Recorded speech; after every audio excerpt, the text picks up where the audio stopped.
Hey guys, welcome to the show. I just wanted to give a shout out to Andrew Youngblood.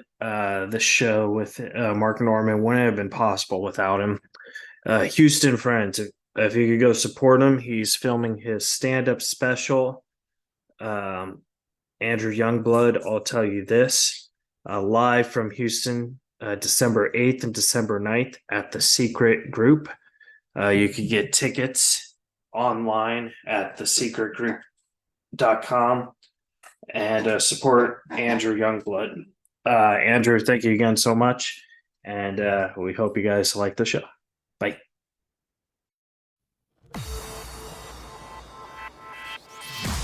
You're listening to Reza Riffs with Keith Reza and Alan Lee right here on LA Talk Radio.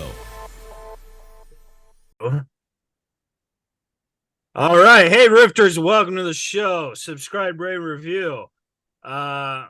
We appreciate the support. Also, don't forget to join the Cameo Sensation and book Dermot Maroney for only $80. Yeah, we got to get him. Victor was laughing at me last time because I couldn't get Christy Swanson, but I nailed her. I mean, I got her with the Cameo Sensation. And we're gonna get Dermot Maroney. I'm gonna nail him with the Cameo. I'm gonna get him on the podcast with the Cameo Sensation. Victor Pacheco is in the building. He's here today. How are you, Victor? I'm doing good. Thanks for having me, Keith. Looking forward to today's episode and talking to you. So it's gonna be fun. It's good to see you. You look really hot with that jacket. I'm actually not. I wish you'd release the video to prove that I'm not sweating bullets for once. I might be glistening, but I'm just a shiny Mexican, I guess is what it is. But nah, dude, I'm really not sweating for once. I'm actually really cold. I feel like I should be wearing a jacket now. Just so why do you have to wear a jacket? Jesus Christ! Now you're gonna make me. Because you're wearing a jacket, and I bet you Mark's gonna wear a jacket. He's gonna wear a sweatshirt. I'm calling it right now. Okay. And if you say Victor called it, you're gonna make me look like an asshole. So don't say that. I won't say that. I will say, hey, Mark, nice sweater. No, not sweater, sweatshirt. Sweatshirt with a hoodie. What is the difference between a sweater and a sweatshirt? Like, seriously, the hoodie. The sweatshirt has the hoodie, and it has the strings to pull the hoodie closed. Like, you know, that's a sweatshirt. That's a sweater. No, sweatshirt. Okay. And the sweater just ends at the neck, like right there. If I had one, that's where it would end. So I wear sweaters. You look good in sweaters. I don't look good in sweaters, you know? Yeah. It's so I don't know. I guess it's a type of genre. You have the body type. Yeah. So I haven't talked to you in a while, and I know we're recording, so I know. Thanks for the reminder. So for the folks at home, this is a Keith and Victor moment because we haven't talked in a while. But I wanted to ask your advice on this. I don't want to say any names in case he listens, but there's this comedian who's my friend. He has been irritating me, but he's still a friend. And I'm doing his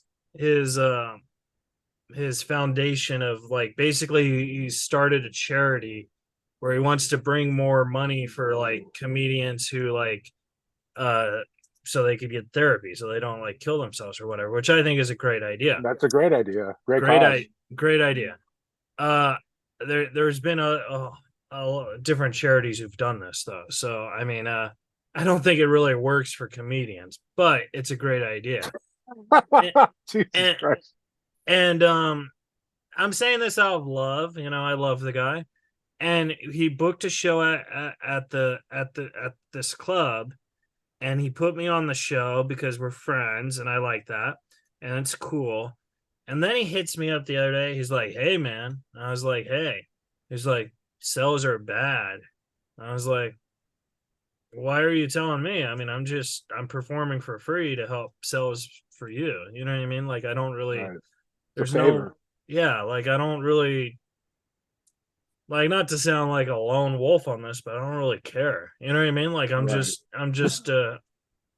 I'm just doing the stand up for you. You know what I mean? Like, Right. it's your foundation, your show. You know what I mean? Like, and he's like, yeah, shows are bad. I was like, oh. So then I'm confused. Like, do I say how bad or do I say I'll start plugging on my end? You know what I mean? Like, I don't know. Like, so then I was like, oh, well, how bad? So, How bad are they? yeah. So, Jeez. so I took that card. Big mistake. He's like, we haven't sold any tickets yet, and the show's in 2 weeks. Oh shit. So now he's pulling the card where he's making me feel bad that his foundation show is not working, right? He's like, I don't know what to do. I need a big name. I was like, why'd you book Keith Reza? Oh, wait, hold up a second. So are they backtracking to try to get a bigger headliner? Yeah. I was And like, then they're trying to get you to get the bigger headliner? yeah. So I was like, I don't know what I was Dude, like, what are you trying to ask me here? He's like, well, is Paul or Pablo open? I was like, huh? like, Jesus. like, and it's stuff like that where it's like Dude. you can't advertise these people if you're not going to pay them, right? They're not going to want to be advertised. I'm sure they'll do the set for free or whatever, but so I didn't know how to explain that to him. So I was like, oh, you should ask Ahmed. He knows everybody. Because one, that's true. He does. Right. That's very Right. true. Very, And very true. and true, Ahmed's kind of he's more famous than me. So he could pull more, hey, I'm famous, you're famous. Let's do a famous favor for this fucking foundation. You know what I mean? Right. So that's what I told him to do. And I feel like he didn't like that response. So I wanted Are to you ask still him. booked? Are you still booked? Yeah, but I could just get a sense he did not like that response. To reaching out to Ahmed? Is that Yeah, the response that he didn't like?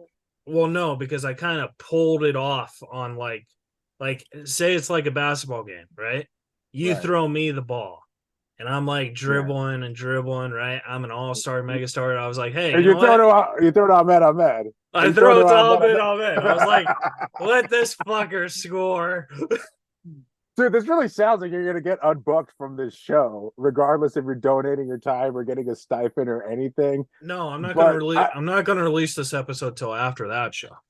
I'm smart. okay, no, well, either way, no, I'm talking about in real life, regardless if they hear this or not. Oh It sounds yeah, like they're trying to get you off the show, or they're going to get you off the show if you're just to them like, you know what, let Ahmed take this. Ahmed's going yeah, to take this, and I'm out of this. So they're like, you know what, you are out of this. You're not on the show anymore.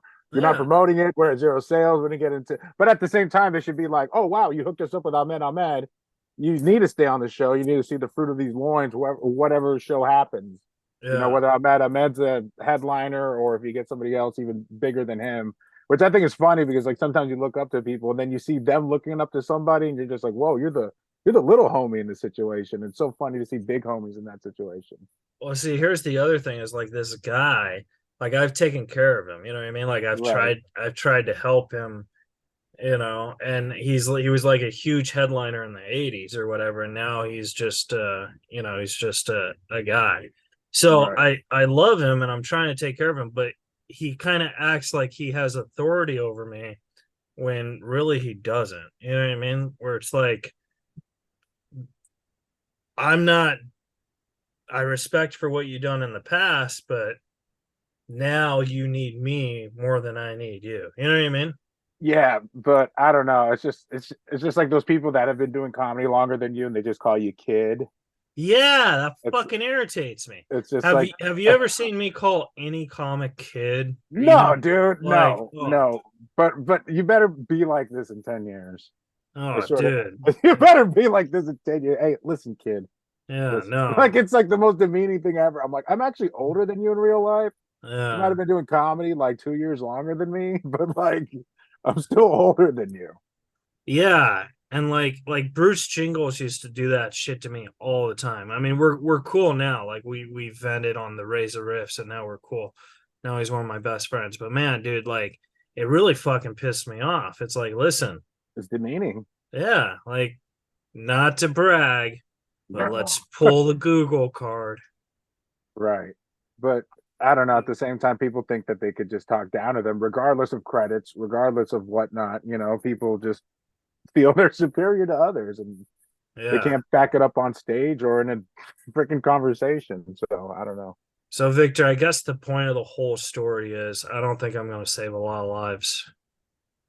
With the foundation, I don't know. Yeah. Oh, you personally, with all the Yeah. people you're bringing into Like the I show and I whatnot. feel this show. I feel bad for him because he's really passionate about it. He truly is. But I feel bad because if he can't sell tickets to a foundation, well, which let's be honest, the first if you do a foundation show, the first couple shows, it's probably just putting money into your own pocket to start the foundation, Right. right? Yeah. So you can set yourself up to make sure to guarantee you're going to have a show next year, to Yeah. make sure you're going to have another benefit next year. So you could at least rent out the place, have that guaranteed. So Yeah. everything after that is just, cakewalk. But I don't know if people are doing this for the financial gain, for the notoriety, or to actually help benefit people. Because Yeah. it just seems like, I don't know, like those videos where people put themselves out there, like giving money to the less fortunate. And it's just like, come on, dude. Just do Uh, it without the video. I mean, for reals. exactly. Unless you're gonna show a titty while you do it, it's like, oh, here's some money and here's a titty. There's Yeah. no need to fucking record that shit. Like what? I don't know. That's Yeah. just me. That's personally. But No. Well, I'm glad we talked about this on Razor Riffs because but dude, I don't know, man. I think that's just a shitty situation you're put in. It's just like, are you required to promote it? I mean, I don't know. It's just well, yeah, I mean, as a comic, you are required to promote all shows. And I I obviously will promote it. Like I have it on my email blast or whatever. But if I'm not getting paid and it's more of a favor, I think I could just plug it the day before. You know what I mean? right. Like it's not something that, oh hey guys, come see me do my set for the comedian needs therapy tour. Like I don't, you know what I mean? Like so, and I feel every comic on the show is like me on that form too. Like I'm sure they're going to plug it, but not, they're donating their time. So Right. it's not really, it's more we're doing him a favor. You know what I mean? That's what it is. I mean, regardless if it was a benefit or fundraiser or whatever, it doesn't matter. A bar show, a comedy, it doesn't theater. It's just like it's just so shady when the promoter's like, "Oh yeah, the ticket sales are horrible," and it's just like, and like, regardless if you're the headliner or not, it's just like, well, what the fuck you want me to do about it? I'm here. I'm on time. Like I've listened to you complain about it prior Yeah. to this on the phone. I don't know how you got my number. I don't know Yeah. why the producer, if there's a producer, then there's a promoter. Sometimes it's the same person, a lot of times it's not. But the producers sometimes they are not the promoters, and so the promoters they'll get your number and they'll like, I don't know, they'll get a bio that from your like third year in comedy, and they're it's just not, you Oh, know, the great Mark Norman is here. nice. Okay, I'm going to let him in. And That's a great segue, by the way. great segue. That's our guest, the great Mark Norman. And we're going to let him in. I will introduce the Victor Pacheco. the The it's like, Victor. it's like the Okay. Mexicans. Wait, no. All right, excellent. Well, Mark Norman is coming in via Zoom. And hey, Mark. Hey, sorry about that. I had to install updates. Oh, no worries. Thank you so much. This is Victor, the trusty sidekick. Hey, Vic. Hey, what's up, Mark? How you doing? A little hungover. Oh, yeah. Hey, Mark, before we start, I just want you to know I'm willing to be your assistant. All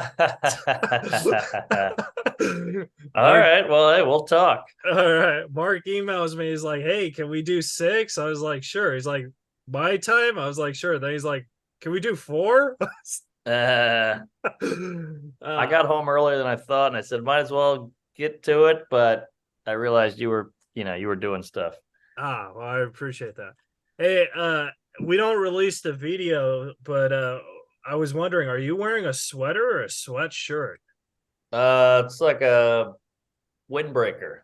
It's Okay. nippy out here in New York. Yeah. So is that closer to sweater or is it closer to sweatshirt? Because Victor and I have a bet going on. I would say sweatshirt if we're going closer, Okay. but it's still neither. Okay. So Victor, did I win or did I lose? No, you lost, dude. You lost. Fuck. You didn't even know the difference between a sweater and a sweatshirt. The one's a hoodie and one does not have a hoodie. Yeah. There you go. I didn't know the difference. So Mark, thank you so much for doing this, man. I really appreciate that. Hey, thank you. Tackling the big questions out of the gate. Yeah. I actually have a very funny story for you that you don't probably realize, but I think you should know this story because it's really important because it involves you. Oh, geez. I hope it's not bad. No, it is not bad. It's actually quite funny. All right. Okay. Lay it on me, fatty. Okay. So okay, yes, I'm fat. I get it. Okay, so 2 years ago, I was at the Flappers doing comedy. And I see this comedian. He's at the bar, right? And he looks exactly like you. Like he dresses like you. He looks exactly like you. I was like, holy shit, this is Mark Norman. I'm going to ask him to do the podcast, right? So I go to the bar to talk to your clone. And this hot chick starts talking to your clone. And I was like, I don't want to cone clock block him. So I'll just wait. So then, he's talking and stuff. And he's acting like you. He's saying his name's Mark Norman and he has all the jokes and stuff. So I call Victor, and Victor, a little thing about Victor is he's the president of the Mark Norman fan club 2 years in a row. And I was like, Victor, Mark Norman's at Flappers. And I could totally get him on the podcast. And Victor's like, no, Mark Norman's in New York at the Cellar. So then I Googled your Instagram and it said you were at the Cellar. So there's this comedian or maybe he's not even a comedian. Maybe he's just some dude. He's taking the Mark Norman-ness to get the ladies. I'm blown away. I'm shocked. You sure it wasn't Felipe Esparza? No. No. I mean, it could have been, but yeah. I just thought some poor girl thought she was hooking up with Mark Norman. You know what I mean? Oh, she probably still thought that. Probably benefit in the genitalia department. So that could help me out, actually. Maybe she'll start a rumor. No, but I just thought of that. Like, has anything like that ever? Like, have you ever heard of another person who looks exactly like you on the opposite side? No, I've had some comics. People are like, they're doing you. It's a total ripoff, but I can't really see it. I had a kid opening for me in Pittsburgh once, and the crowd was like, "Is this a joke? Is this on purpose that he's doing you?" And I didn't even catch it. Yeah. So it happens. Like stealing your jokes or doing your persona. Just doing my cadence and personality. Yeah, not the jokes. He had his own stuff, but even the jokes style was similar to mine, they were saying. But I didn't catch it. I didn't care. Well, see, that's because you do have a great style where I think you influence a lot of newer comics now with that style. You know what I mean? Oh, geez. Well, I'm sorry. They got to get a higher bar. I think it's a great style. I love it. Thanks. You're the one. Yeah. But no, I understand how that is because I opened up for Norm for 9 years and my style was probably pretty similar to that. So that's 9 years. Wow. That's my dream. That's amazing. Yeah, it was fun. There's some heartbreaks to it too, but sure. it was 9 years relationship. But I wanted you to know, you were his favorite comic. Oh, shut the hell up! No, favorite comic. No, I think you like Bob Hope. Well, no, but Bob Hope was dead. You were alive. I see. I told Andrew Youngblood this when he told me that he opens up for you because I met Andrew because I open up for TJ now, and I was like, yeah, I love Mark Norman, and I was like, yeah, Norm loved him too, and I remember the last year because we were in the pandemic, we were just watching all your stuff together, and we just loved it. Yeah, this is insane. Norm was watching me. Yeah, definitely. Oh my God, I'm blown away. I didn't know that. That's bananas. Yeah, you never met him? I met him once for about 3 minutes. He was running the Letterman, the last one, The World. Yeah. He attacked The World. He was running out at the cellar, and I ran over there just to see him, and I got to meet him in the hallway for about 3 minutes, and we took a photo, and we talked about how funny Joe List was, and then I said, "Hey, he's got herpes or something," and then he went on stage and killed. But that was about it. But I got a photo. Oh, that's awesome. Yeah. Yeah, I love Joe List too. Oh yeah. Yeah. So fun fact: Joe List, Norm loved Joe as well because they did Last Comic Standing together. yeah. And he sent Joe a really nice message, and he said, "I'm thinking about writing a movie about my life. Would you play Adam Egget and Mark can play me?" And I have that message. Oh my God, that's the best message. Crazy. Yeah. I didn't even know he knew who I was. Yeah, he definitely did. All That's right. insane. Well, another thing I wanted to ask you is because like the actor strike is getting all like fuzzy duzzy with the AI and stuff. And I was wondering, do you think AI is going to kill it for comedians too? Because like, for example, right now I'm talking to you, but what if like I just wanted to talk to, like, say you said no on the podcast, and then I talk to an AI person and he gets you to do the podcast. You know what I mean? Yeah, that is a thing. Well, AI can only do so much. Yeah. It's kind of like a phone sex lady can't lick your ass, you know? And I think I went into ChatGPT and I said, "Tell me an offensive joke," and they said, "We can't do that." And I was like, "All really? right, I'm still working." So Yeah. AI is as impressive and as advanced as it is. It will never have. It will never get molested. It will never be attracted to its cousin. Like our humans are flawed, and those flaws that's what's gonna set us apart. Yeah. Does that make sense? No, that totally makes sense. That's a great answer too, because I mean I'd be more scared of, like like your style too, because you said a lot of comics have that style now. What if AI brings it? You know what I mean? It's kind of scary like that. Yeah. But like even a sex doll, they're gonna have these amazing sex dolls and everything, but that sex doll will never have a bad father. Oh, that's true. That bad father is what brings a girl from here to here in the bedroom. Yeah. Excellent. How does a bad father treat, like, how does it like cause a guy, like if a guy likes the guys, you know what I mean? Like, you ever think about like, I want to find a chick that has daddy issues, but if you're gay, do you ever say, "Hey, I want to find a guy who has daddy issues"? That's a great question. That's a great take. Yeah. I don't know, but all gay guys are whores anyway, so they don't need a bad dad to be slutty. They're already slutty. That is true. That is true. And then I wanted to ask you about, because I saw your special, and I heard you on another podcast, and you said that you were having a hard time writing your new hour now because you've already done this hour. So I wanted to like, how do you like overcome that? Because I feel like you're a guy who can overcome that really easily, even though you say you don't know how. You know what I mean? Well, that's the weird thing about stand-up is we've done it all for years. You said you've been open for Norm for 9 years, but yet every time you're trying to write a new joke, you're like, "I can't crack it. How did I ever do this before? How did I ever write those other specials?" But then eventually that's kind of part of the process. So right now you're catching me in that early stage of like, I'm a fraud. I hate myself. I'm gay. What am I doing? And then eventually, if you just stay the course, you'll get there. But this is all part of it. Yeah.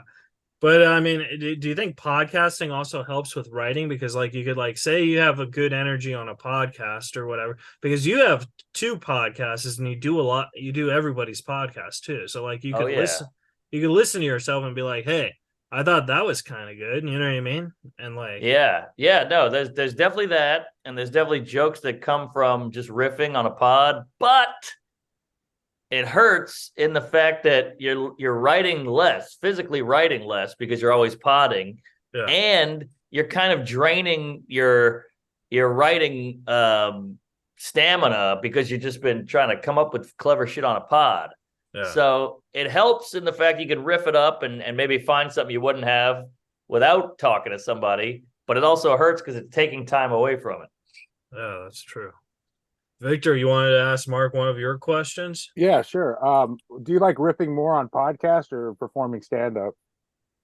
I got to tell you, I mean, podcasts, it's such a great addition to this comedy world. It used to just be stand up, sketch, movies, sitcom, but podcast has really added a whole nother layer. And I think it's brought comedy up a notch. Like now people are you're in their ear while they're roofing, Yeah. and we couldn't really do that before. You got 1 hour special, maybe once every 3 years if you were a pro. And, so this is just a great way for us to be funny quick and get it out quick, and people get to know you so well. So I think it's huge, but I still prefer the written stand Yeah. up. But I think they're both great. The cool thing about podcasts is like, because like I'm nowhere near as the same level as you, like I'm not a headliner or whatever.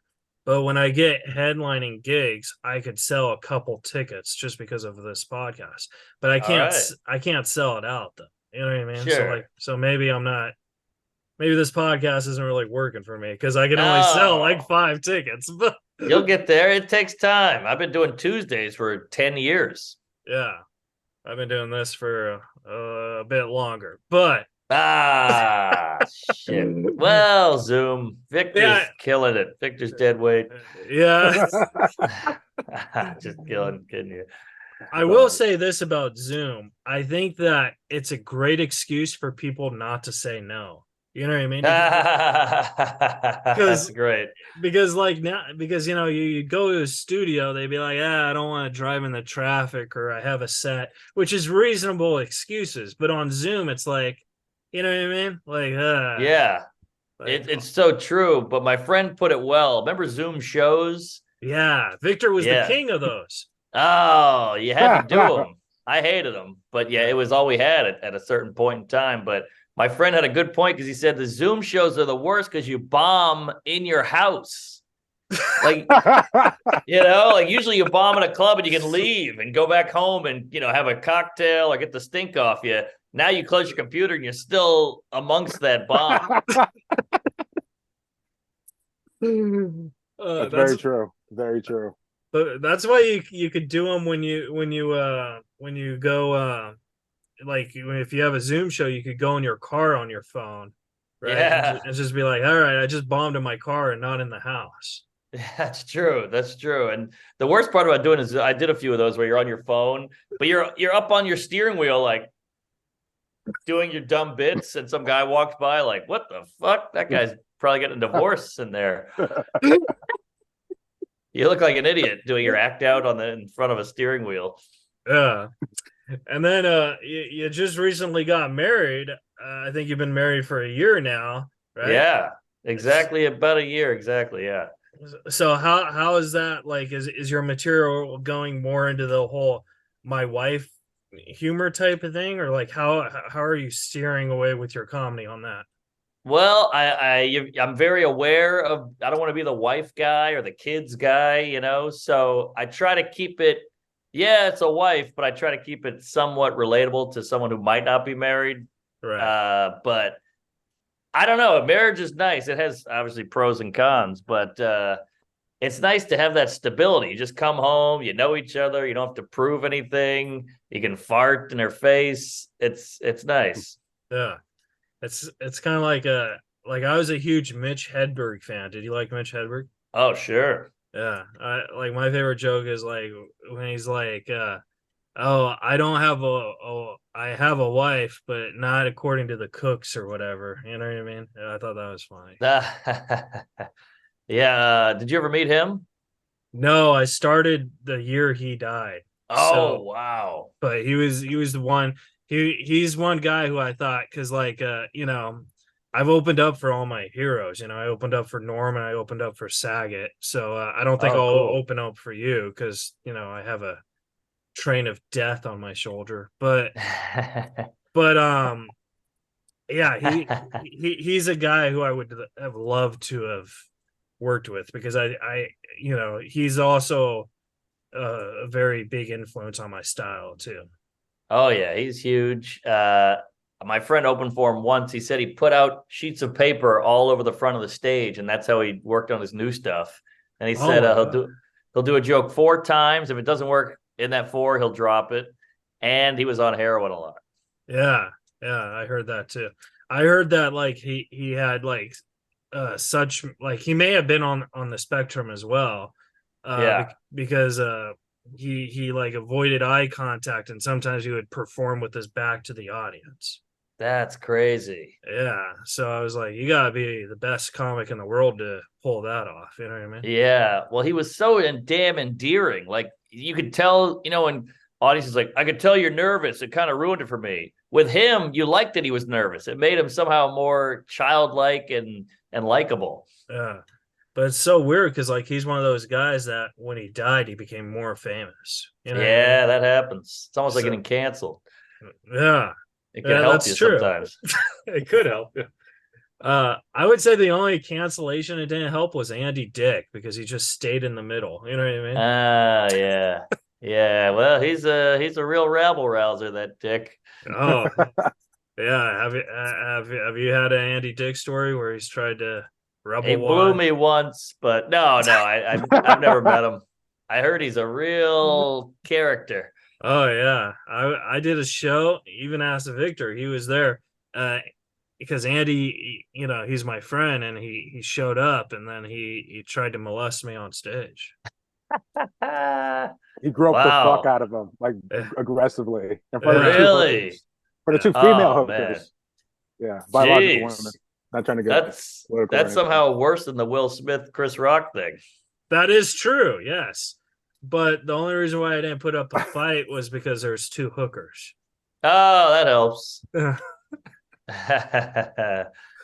And then I wanted to ask you, when you first did Conan, uh, it seemed like that set like really, really went viral and obviously helped you. But before you did that set, like how was your career like?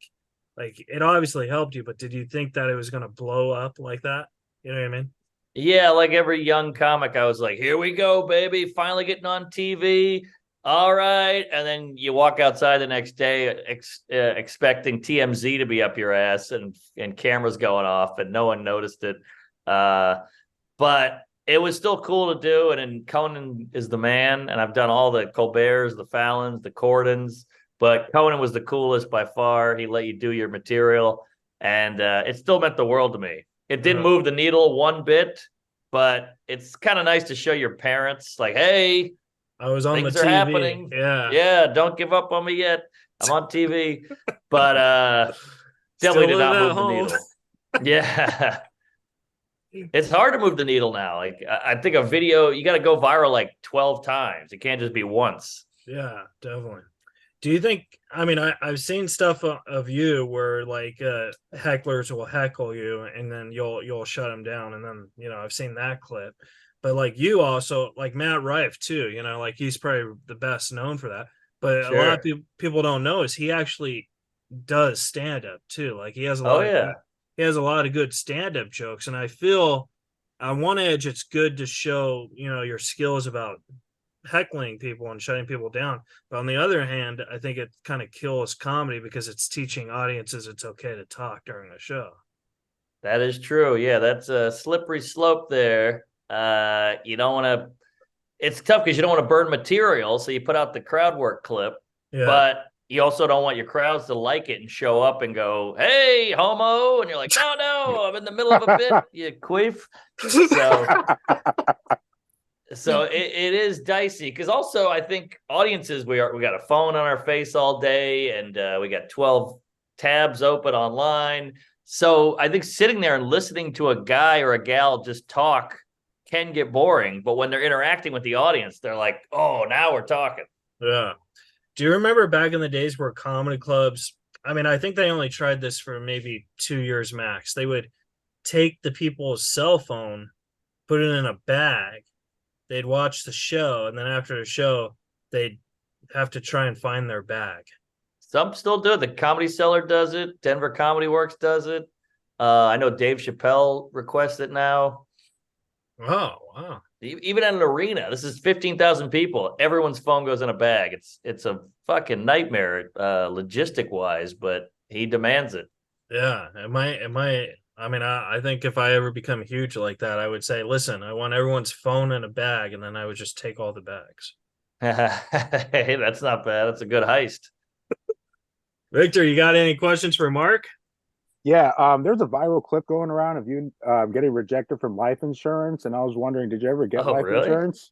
Yeah. I didn't know that was going around. I did not get it, but I'm still working. I'm not out of the woods yet, but apparently the internet is very accessible to the public. So I talked about doing drugs, and the life insurance people saw it, which I didn't know life insurance Jews were up in an office watching YouTube all day, by the way. I Yeah. thought they were, clicking keys and crunching numbers, but apparently they heard a lot of mushroom talk. Mushrooms are healthy though, right? Yeah, I thought so. And also, what, does Snoop Dogg not have life insurance? Because they heard I was taking edibles to sleep, and they're like, "Oh, I didn't know you were a drug addict." I'm like, "What? What about Yeah. Willie Nelson? No life insurance?" Yeah. Well, just because you like mushrooms doesn't mean you're a drug addict. That just means you like vegetables.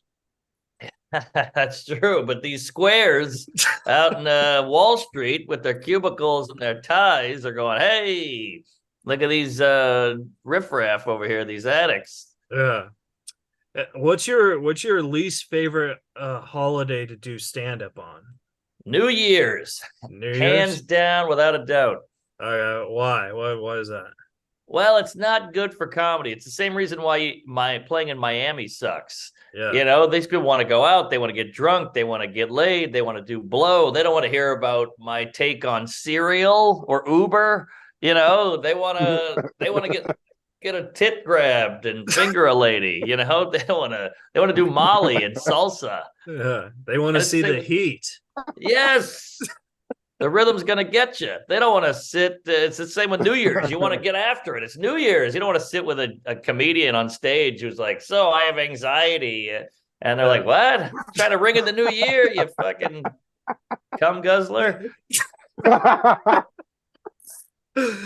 you ever done a set somewhere in the middle of nowhere where you like use like for example an Uber joke and no one gets it because they don't know what Uber is? You know what I mean? Oh yeah, I've definitely had all that. The worst is going overseas Oh, because you have to just check on. Do you have Target here? Do you have Uber here? Do you have Venmo here? Like all those punchlines, you have to change them. yeah. I did it wasn't in Chicago, it was in this place called Champaign, Illinois, which is like Oh, I maybe know it. okay. So it's maybe 2 or 3 hours away from Chicago, but they don't have Uber, so I had to rent a car. And I was telling an Uber joke, and no one liked it. I was like, oh, It's weird. It's like talking to Amish people. You're like, what the fuck, man? This is 2023. You haven't heard of Uber? And also, Champaign, Illinois is right by Chicago. Get your act yeah, together. yeah. So that's a great joke. The Amish joke. Oh, yeah. They don't come to shows. You're holding a microphone. They're like, what is that? Yeah. Wouldn't it be funny if you did stand up for like people on their run? What's that called? Run Springer, where they're like, they get like 2 weeks of doing whatever the fuck they want. That's a great idea. Yeah, you should be like, listen, this is a stand up show for all you people who want to let loose. Yeah. I want to go up to Amish people and just show them a video of Two Girls, One Cup and be like, this is what you're missing. And just watch them vomit and shit blood. And then at the end, come to Los Angeles or New York. Yeah. Right. Which one do you like better? Do you like New York or Los Angeles better? Both have their perks, but I'm a New York guy. I live in New York. I like to visit LA. LA's great. The beach, the weather, the palm trees, in and out, all fun. But I don't know, the people there, there's no salt of the earth in LA, unless you're talking homeless or Mexican. There's no like fun, just blue collar regular guys, or I guess there are, but I'm so wrapped up in the entertainment industry that I don't really see those people. Yeah. So it just feels too Tinseltowny for me. Well, I mean, I haven't been in New York in a long time, but I remember when I went, you could do like 5 or 6 sets Oh yeah, within an hour because everything was very walkable. you got And that right. and with Los Angeles, like if you're lucky, like, and this assumes everything's running on time, you could maybe get 5 in a night. I Yeah, mean, five's tough in LA. yeah, and that's if you're lucky. Like the God is on your side, traffic, Yeah, you know what I mean? So, totally. I mean, I love stand up so much. I think I would prefer New York, but I don't know if I could survive in New York. Like, I think I would be like, I'd get over it. You know what I mean? Sure. Yeah, New York is, trust me, it's got a lot of flaws. I mean, the taxes are crazy, the apartments are small, no one cares about you, the hobos, it smells like piss, the rats, it's the subway is never on time, so it's a bitch. Yeah, But boy, when it's good, it's good. yeah. It beats Los Angeles because you never know if you could, run into a dead celebrity or whatever, because that's all they talk about in Los Angeles now. You know what I mean? That's true. There's a whole fucking walk of fame Yeah. dedicated to that. It's like I was a huge Matthew Perry fan, but it seems like every single day for the past 3 days or whatever, everyone's just talking about Matthew Perry. I'm just like, well, did you meet him? Like, Yeah, exactly. everybody dies. I don't know. Yeah, well, I just can't believe he was killed by Hamas. No, He but was it? no, It's like I'm so gullible. I might believe that. no. But he died in a hot tub, so he must have been hopped up on some pills or something and just Yeah, dozed off. yeah. Dying in a hot tub, I don't think I would ever want to do. I think I would like rather die in a cold tub.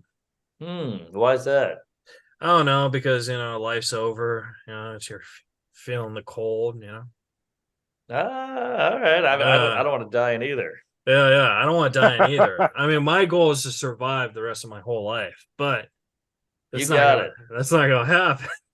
Yeah, you'll be fine. You're not going to live forever, but you're going to live a nice long life. You got a good head of hair. Oh, thank you. I actually tell this as a joke. How I want to die is getting a lap dance from the hottest stripper in the world, I and like it. and I die, and she takes all my money. That's pretty good. Oh, thank you. I don't know how Vic, I'd want to die. What do you got, Vic? yeah. What do you got, Victor? How do you want to die? Fuck, man. Probably face first and ass. I don't know. Like, I wasn't trying to be funny. I was just keeping it real. I I hear don't, you. I don't know. Like doing like like 3 8 balls of coke. I don't know. Like, You got to be specific. Oh, that could be a man's ass. no, Uh, a thick lady's ass. There you go. Yeah, and 3/8 of Mexican cocaine. Yeah, fentanyl. No, that was Oh, actually no. They just passed, or at least one of the cartels passed like this like law stating that if you put any fentanyl in the cocaine, it's punishable by death. Stop fucking doing that. So at least wow. yeah, I think I'm not going to say which cartel because I don't want to put anyone's life in danger, but yeah. Sure. one of the main cartels in Mexico actually made this. They put signs up and they were like nicely printed out. I'm like, since when the fuck does the cartel use Kinkos? Or Yeah. Well, if you ask me, it behooves them to not have the fentanyl because the fentanyl is going to kill all your clients. You want them to keep buying, you'd think. Yeah, that's what I would think. Yeah. yeah, Unless you're trying to get rid of these clients. I guess, yeah. no, there was a Fox News guy said, yeah, these Mexican cartels class finally took a business class and no, not to kill the clientele. And I was like, Oh, that's there kind you of go. fucked up. Yeah, so. Yeah, you think But that was that'd Fox be News, sure, who knows? But you'd think that'd be, 101. Yeah, definitely. Don't Uh, kill the customers. Yeah, yeah. You don't see well, tell that to McDonald's. They just kill you real slow. yeah. But McDonald's is so good. It's great. It's Like great. their fries and like I think McDonald's like tricks you too, because with this whole dollar menu, right? They say, oh, for $1 you could get 4 chicken nuggets, and you're like, oh, but they say, wouldn't you rather have 12? And you're like, yes. They're like, all right, we'll just charge you for the 12-piece meal. It'll be cheaper. So then you think, oh, I was going to spend $1, and you ended up spending $17. Exactly. They upsell you. Yeah, like, That's oh, why I like the kiosk because they can't upsell. Those are cool. I like machines that take jobs away too. Yeah. Yeah, Victor, definitely. Victor, you got any last second questions for Mark Norman? Oh, is Yeah. that it? That flew by. Oh, I have two more questions, but Okay. Victor was giving me a look of autistic I death. was He's like, "It's my I, turn." I wasn't giving. That's just how I look. Sorry. Yeah. Um, Keith Oh, diagnosed me with autism, by the way. Um, well, he's like, you Mark, definitely have autism. the thing is we're all on the spectrum. I heard on a podcast that you were on the spectrum, and Yeah, I've my been told that. yeah. So my whole act, like, because I'm on the spectrum, I just talk about having Asperger's and stuff. And when I met Victor, it's kind of like Gator, like I could just tell. So I was like, Victor, the good news is you're not gay. Nice. That hit that Pepsi. You earned it. After that line, that was solid. Oh my god. Okay, so I guess my question, and I wasn't giving Keith the fucking look. I was like looking at the camera, and I was like, oh, I hope it doesn't look like I'm checking myself out. At any rate, I was going to ask you, has the threat of cancel culture ever stopped you from saying any material that you've come up with? I will say it scared me more like 3 years ago, like the height of like the Shane Gillis and all that stuff was really cooking. So then I was scared, but I just do it. I don't know. I just do it. People get mad. I just keep going. Don't look at it. And if they come after you, just keep going. Don't apologize. Stay the course. And I heard Jimmy Carr say a great thing. He said, censoring isn't ruining comedy. Self-censoring is ruining comedy. Yeah. So, when you're writing that bit, and you're like, I should make that a white guy, or, oh, I shouldn't say retard here. Like, that's bad. So stop doing that. Keep going. Go harder. Fuck it. We're all going to die one day. He's chugging Pepsi like Honey Boo Boo. We're all eating McDonald's. Just go for it. Yeah. And if you die being canceled, you die at least canceled. You know what I mean? There you go. Yeah.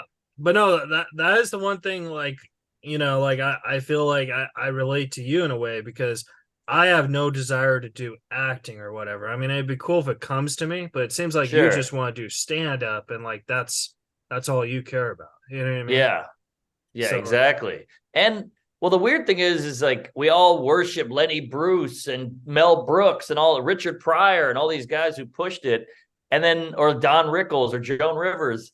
And now when people push it, they're like, "Hey, what are you doing? You boomer?" And you're like, "Well, didn't you like Mel Brooks?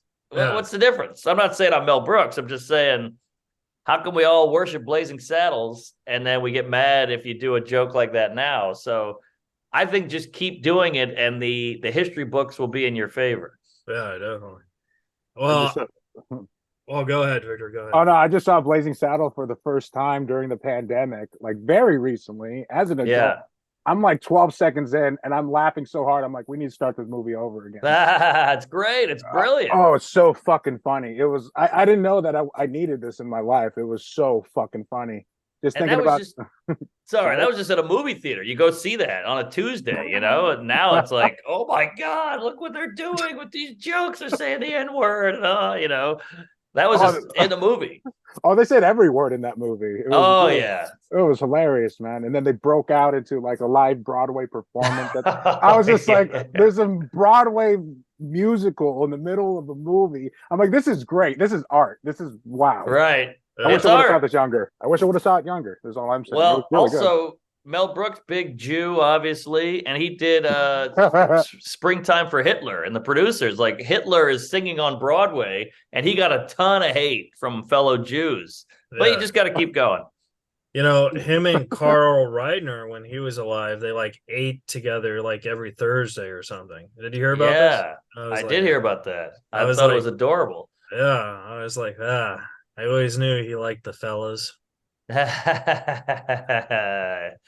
super gay having a guy date every week, especially if you're like 90. Right, right. But I wanted to ask you, when you first started comedy, who were like the guys that kind of like helped you out and like put you on a good path? Because now that you're a headliner, you're kind of helping other people, how you were brought up. I want to know who are the people who helped bring you up. Well, I was very lucky. I mean, I was such a like a fucking ravenous comedy nerd that I was everywhere, every show, alt show, club. I was just trying to soak it all up. And I think older comics saw that and appreciated how gung ho I was. Yeah. And so Schumer helped me for years, gave me a million sets, put me on in arenas, let her open for her in theaters, put me on her TV show. Tom Papa took me on the road. I went on the road with Joe DeRosa. Tommy Johnigan got me my first manager. So like comics helped me more than any industry ever. So Yeah. Yeah, big. I wrote for Hannibal a few times during the roasts. So yeah, that was very helpful, Yeah. and I really appreciate all of it. Hannibal was like, if you think about it, he's known for the guy who brought down Cosby, but Yeah, I remember when that happened. And I remember when because I started doing comedy in like 2006 ish, and there was always that rumor about Cosby. Like everyone kind of knew, and I was like, Hannibal was the only one who was brave enough to say something. You know what I mean? yeah, oh So, yeah, so like it's just fascinating me because he did it like 10 years later when I started. You know what I mean?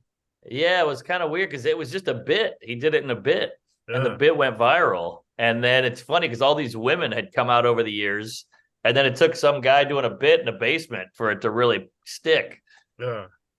Bill Cosby's like before it went viral. Bill Cosby's like, I don't like that joke. I don't know. I can't do a Bill Cosby Yeah, well, I remember opening for Hannibal in New Orleans, and it all broke. And he hated. He was like, "Ah, this is weird." And Inside Edition is calling him, and Don Lemon is calling him, and all these people. And he's like, "Ah, leave me alone. I just want to tell jokes." And it was bigger than him.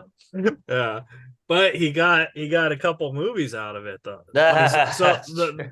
that's what I'm trying to say is like with stand-ups, when because you'll get there. Well, they're going to say, "Hey, Mark, big fan of yours. Here's a movie," and you're probably going to do it only because why not? Sure. But Yeah. you're not auditioning for stuff. You're going to go for something that just says, "Hey, this is for you," and you say, "Okay."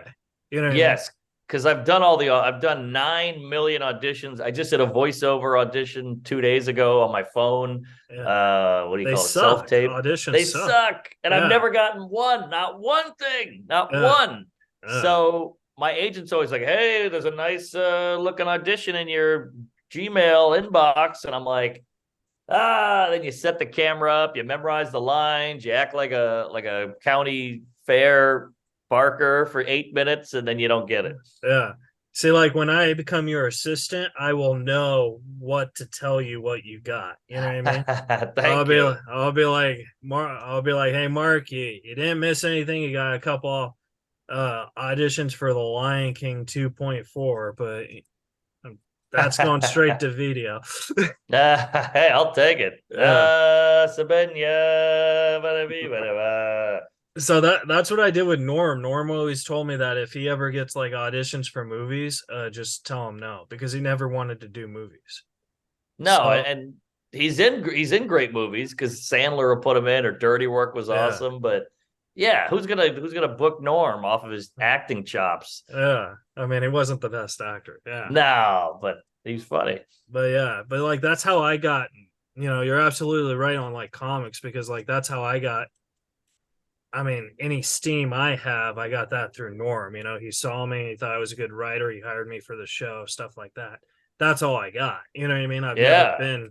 I've never been like a mega star like Mark Norman. You know what I mean? No, well, So hey, I'll OD eventually. But the thing about comics is they can see other comics being funny, whereas the industry, I think they're pretty clueless. They just kind of are like, oh, he's hot right now. Yeah, I like that guy, or I like that gal. But comics can actually go, yeah, that guy's an open micer, but he's a yeah, good writer or funny or whatever. but there's some industries where like I don't want to say their names because I'm trying to get into it and I know you're into it, but they have their own sort of clients where like they'll say, hey, we're going to put these people up because they're our clients, but then you see them and you're like, why do you guys sign these guys? You know what I mean? Like Yeah. you're like I'm not I'm not feeling it, you know. And it's kind of like, it kind of confuses me as a comedian because it's like, aren't these people supposed to help you? But it seems like they're just booking, you know, the next you know, runaway model. Yeah, yeah, that's a big part of it. And to them, it's just they want to have a safe business bet, like, oh, well, I lose money. Well, she's pretty hot, so that helps. But Yeah, I think they're just trying not to lose their jobs, but none of them are willing to take a risk, and none of them really, I don't think, love comedy. that's true. I think there's only like you know, because there's so many comedians. I think honestly, when you meet 100 comedians, I think you say to yourself, hey, only two or three of those guys really love comedy. They may not be the funniest, but they love it to the point where Yeah, like they have something. You know what I mean? totally. I've had some. I'll bring a lot of people on the road with me to open. I try to mix it up. And some people aren't the best comics, but I can tell they're obsessed with it. They're working on it. They're tinkering. They're like, oh, that tag didn't work. And to me, I'd almost rather work with that comic than the comic who's murdering and not giving a shit about it. Yeah. And then my last question for you is like, when you bring in your opener, since you brought that up, do you have them help you write, or how do you process that, or do you help them write? Sometimes we'll do a little like we'll be in a car ride going from Grand Rapids to Cleveland, between gigs, and I'm like, God, I can't get this bit about laptops to work. What the hell? And they're like, well, maybe this, and so we do a little of that, but that's about the extent of it. No, I'm not buying jokes off anybody or anything.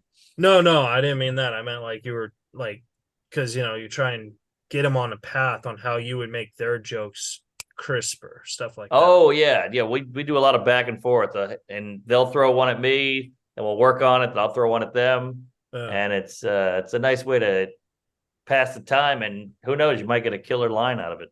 yeah. I remember when I was on the road, with Barry Sobel, who hates me, Oh, and I I know hate. Barry. Yeah, and I hate. It's a hate relationship. But I remember when we were on the road, you know, Jesus. he was like, "Oh, how do I make this joke funny?" And I was like, "Barry, no matter what you say, nothing you say is ever going to be funny." So Oh, it's, it was like one of those things where it's like there's no helping you. yeah, that happens sometimes where they're like, "What about this? I got a thing on desk lamps," and you're like, there's nothing there. That's never gonna work." Happens all the time. I've had it too, where I'm like, "What about this with couches?" Like, shut up. Oh, were you ever a waterbed guy? No, I wet the bed, Oh, but I okay. never was a water bed. Because they had these things called water beds, I and remember. yeah, but they were like the coolest beds. Oh yeah, Yeah, that was a cool kid. It was like the race car bed kid, got a little older, yeah, and then he got a water bed. yeah. And you're like, hey, I want to go to the waterbed guy's house and jump on his bed because it's water. I will say, fucking on one of those is tough. It's like trying Oh, to fuck on a raft because it's like yeah. moving. You can't get a rhythm. Do you ever get scared? Like I'd always get scared. Like, what if I popped it because I was so big? You know, even though I wasn't big. But like that was my line. I'd be like, hey, Yeah, we can't do the dirty on your waterbed because I might pop it. right, right. And if that thing leaked out, you'd be ruined. Well, Mark, where can the folks at home follow and support you, buddy? MarkNormanComedy.com for tickets. Come on out, see a show. I got 2 podcasts. We might be drunk. Tuesdays with Stories, and check out Soup to Nuts on Netflix right now, streaming. All right. Well, Mark, thank you so much for taking time out of your busy day to riff with us. I really appreciate it, and I'm a huge fan. You're one of my favorite comics, so thank you. This was a dream come true, man.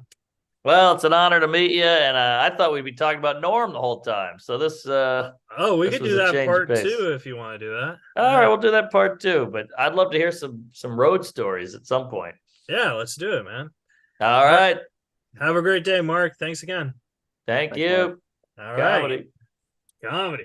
All right, guys. That was an interview with Mark Norman. Subscribe, rate, review, tell a friend. And he left. Victor, how was that? It was great. You know, it was fun. He didn't. I was just like, oh, cool. If I don't say anything offensive, I will not be, you know, in the line of fire for anything. And I was wrong. So that was. On a scale 1 through 10, how fanboy was I? Because I think he loved me. I think I don't know, dude. I'd say a solid 3. Ah, Like 5 is okay. average, and like 10 is like Keith. You need to back the fuck off. I think you ruined that interview. Okay. No, it was like a 3. No, Okay. I hope you become his assistant or towel boy or whatever the fuck, you know, anything, man. That'd be Yeah. great. That'd be No, awesome. I think he dug you though, man. Like I I'd be think he like dug you. closer to Mark Norman. Dude, did you see how disappointed he was at the end with like, oh my god, I thought we were gonna tell more Norm stories. And I'm just like, yeah, Oh, Keith, I thought you were gonna tell more Norm stories. That's why I only came up with fucking 3 questions, 4 questions. So I have one more in the chamber just in case you're like, Victor, do you have one more last question? You well, know, no. just in Yeah, case. you know what it is? Like, I don't mind telling Norm stories, but like, and I'm not, and I told you this, but when I told you Mark was going to do it, I'm actually a huge Mark Norman fan. So like, I rather learn about him the first time, and then I could tell him stories or whatever. But like, to me, that was just like it's kind of like Like interviewing an John. introduction. Yeah, it's kind of like interviewing John Candy. You know what I mean? Like, you wouldn't be asking about Steve Martin with him the first time, right? Right. You want to know about John Candy. Yeah. Yeah, but That's then, that's but great. Actually, that's a great. Oh, I wasn't gonna bust your balls either. There was oh, I another. thought you were busting my balls. I was like, No, oh, no, no, no. I was just no. I'm busting your balls right now. I would I have could never call done him it and be during the like, come back. We got Norm stories. It's like, come on, Mark. And then he's just because he was just like, whoa, we're cutting this off quick. And I was like, we are cutting this off. Keith, what the fuck are you doing, man? Cutting this off. Like, And I what? think Mark was down to talk for a while. I think he was gonna be here for I think he thought he was gonna be here for like at least 90 minutes. No, my podcasts are only 45 minutes. It wasn't. No, we're not talking about your podcast. We're talking about what Mark expected. All due Oh, okay. respect, I love Razor Riffs. Don't get me wrong, but I'm just saying, I think Mark was all like, "Okay, I'm going to do this podcast for an hour and a half, and this is my chunk." Yeah, You know what I mean? And I think that's why maybe he wanted to come on a little bit earlier because he knew he was going to be here for an hour, or in his mind he was going to be here for an hour and a half. maybe.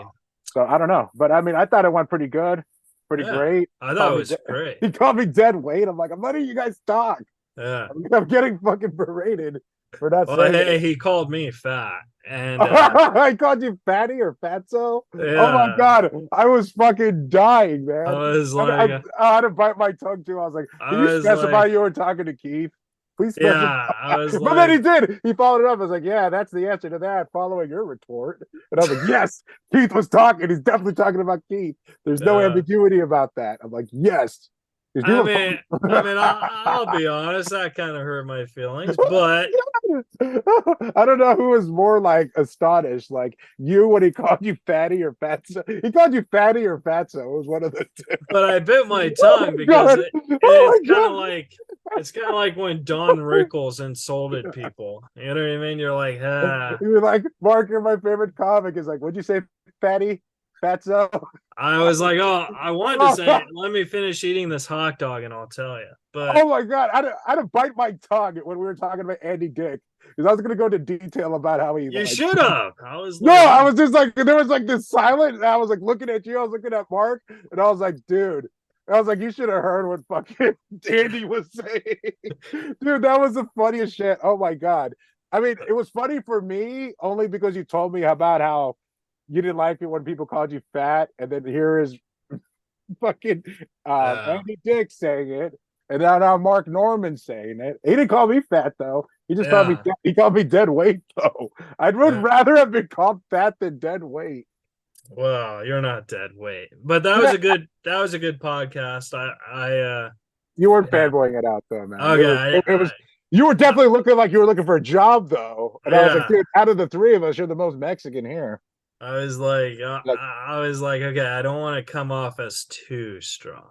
you're like, hey, listen, bro, if you got a job over here to be your guy, that makes the appointments and shit, I'll take care of you, man.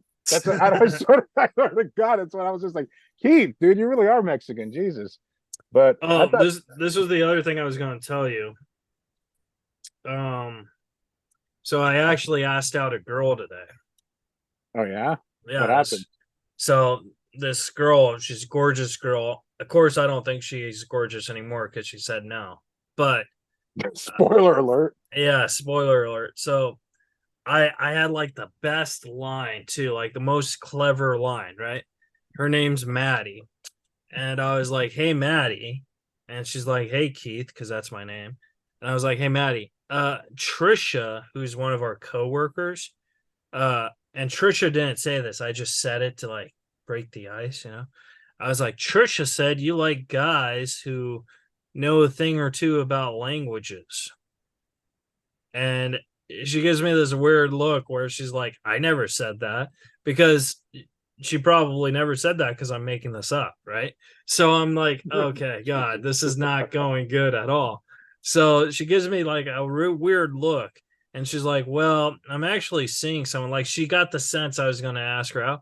I was like, oh, well, I've still been practicing languages to impress you, and I know how to speak Turkey now. And she's like, you mean Turkish? I was like, yeah, isn't that what I said? She's like, no, you said Turkey. I was like, I know how to speak Turkey too. And she's like, oh. I was like, well, do you want to know how you say, will you go out with me in Turkey? She's like, how? I was like, gobble, gobble, gobble. And she just looked at me like I was the dumbest person in the world. And I was just like, I'm going to go scare some kids with that bad joke. Oh my God, Keith. I'm so shocked this did not work out.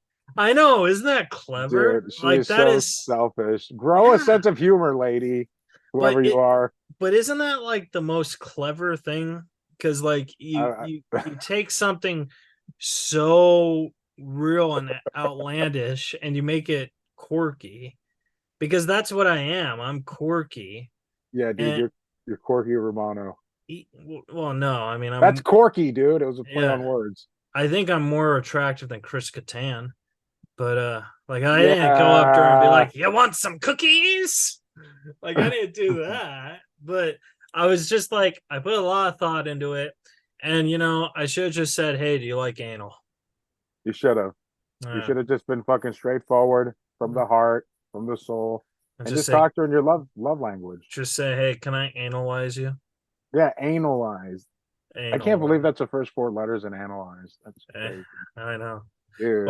Well, Victor, thank you so much for doing it, buddy. It was Thanks for fun. having me. Yeah, absolutely, man. That was fun with Mark. That was cool. Hey, you know what though? We didn't get the verbal. Oh, dude, at one point you were just like, "Hey, do you have one last question?" I was like, "Yeah." Can you just make fun of Keith for the rest of this podcast? You Like can just do that on part 2. that shit's hilarious, man. Oh man, Subscribe, rate, review, folks, and don't forget cameo sensation Dermot Maroney. Book him today. You're listening to Reza Riffs with Keith Reza and Alan Lee right here on LA Talk Radio.